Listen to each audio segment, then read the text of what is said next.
घरवा से बहरी आवे तो मना करे में कड़ाई छोड़वलस पढ़ाई जैसे पुलिस थाना करे। प्यार के दुश्मन बन लेके घूमे गानी तो सफा हथियार भइल बा। मलावा के बपवा दीवार भइल बा जब से ओकरा बेटिया से प्यार भइल बा। ओहू से बेलूरा हमार साग भइल बा।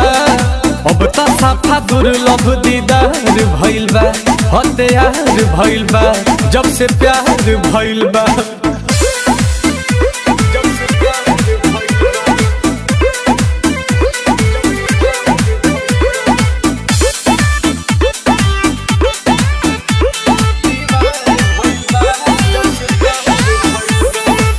कम हटे पढ़ल जिद पबड़ल करे बड़ा जातिवादी।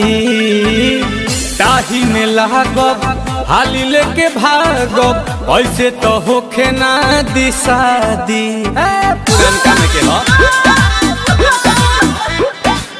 कम हटे पढ़ल जिद पबड़ल करे बड़ा जातिवादी।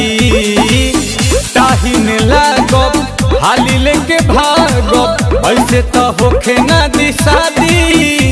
उमुआदी जिए ना दी कहियो काटा ठेका दी। करे खातिर मर्डर तैयार भइल बा जब से ओकरा लड़की से प्यार भइल बा। ओहू से चकोड़ा हमार साथ भइल बा जब से ओकरा दीदिया से प्यार भइल बा हथियार भइल बा जब से प्यार भइल बा। सरौ के त हिक भर काढ़ जोहिया बेटा जा।